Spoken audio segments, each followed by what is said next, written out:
Hi there, and welcome to this week's vlog. Now, one of the benefits, one of the blessings of being retired, I've found, is that it gives me a little bit more time to read. I love reading. Having said that, life does seem to be getting a bit busier, so I'm still having to struggle sometimes to find time, but I am reading more.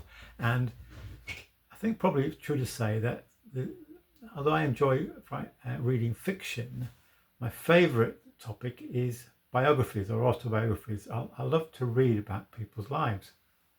And the book I've just fairly recently finished is this one. If you're a football fan, you might recognise this gentleman. His name is Lou Macari. He was, in his day, a very well-known footballer. He's Scottish. He started life at Celtic, which is one of the two biggest teams in Scotland, and he had success there.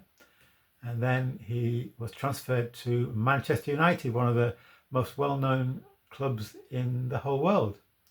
And he had quite a number of years there. I think he played over 400 games for Manchester United.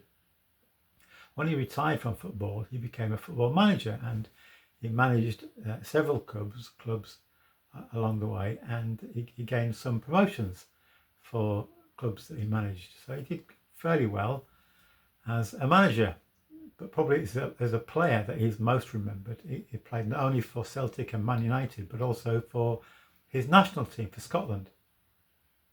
And interestingly, the book is called, the title is Football My Life. And it's clear that as you read through his life, his biography, that when he was playing and when he was managing, although he was married and had three sons, football did take over his life. That it was football that was the focus of his life. Though obviously he did spend some family time, but it seemed to be an all-consuming passion with his football. Perhaps especially when he was a manager, because being a football manager is a full-on job. So that's the biography, Football My Life. But tragically and sadly, something happened in his life that really changed the focus of his life. He had three sons. One of his sons, his youngest son, in fact, called Jonathan, was apparently a very, very talented footballer. But for some reason, he decided he didn't want to play for the team he was playing for, Nottingham Forest. And to cut a long story short, desperately, sadly, Jonathan, Lou Macari's son, took his own life. He was still a young man. That devastated the family, obviously. They couldn't understand it. There didn't seem to be any warning, although he was struggling in some ways.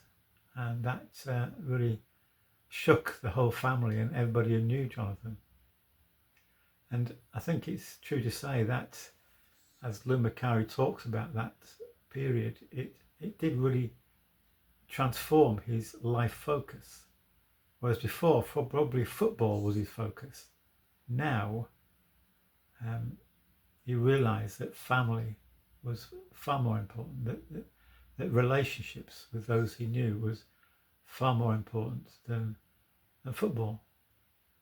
And it's sad that sometimes something like that has to happen for us to realise what our true priorities are.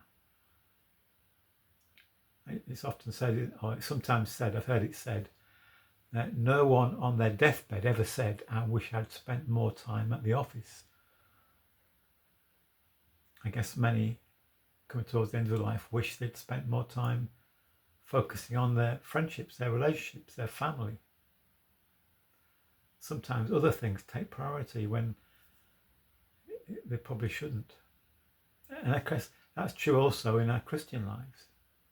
You know, we're called to follow Jesus, to live our lives for him, but so often other things can crowd in.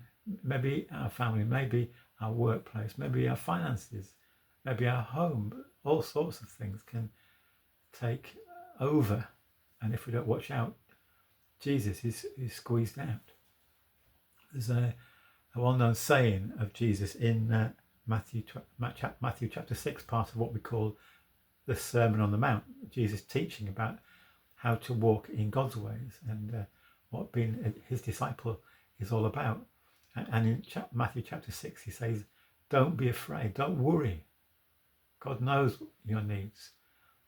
Don't worry about all these things, about what you're going to wear, what you're going to eat, where you're going to live, all these things that can fill our minds. Don't worry about these things. Instead, he says, seek first the kingdom of God and his righteousness, and then all these things will be added to you. In other words, if we put God first in our lives, make God our priority, then the other things will fall into place. If we make other things our priority, then we find that our life is, or can be certainly, a struggle. And we miss the right priority, which is God, God's kingdom. So that's just a few thoughts for the day. Do we recognise what the truly important parts of life are? Our friendships, our relationships, our family, and most of all, God himself. Pause for thought. God bless you. Thank you so much for listening today.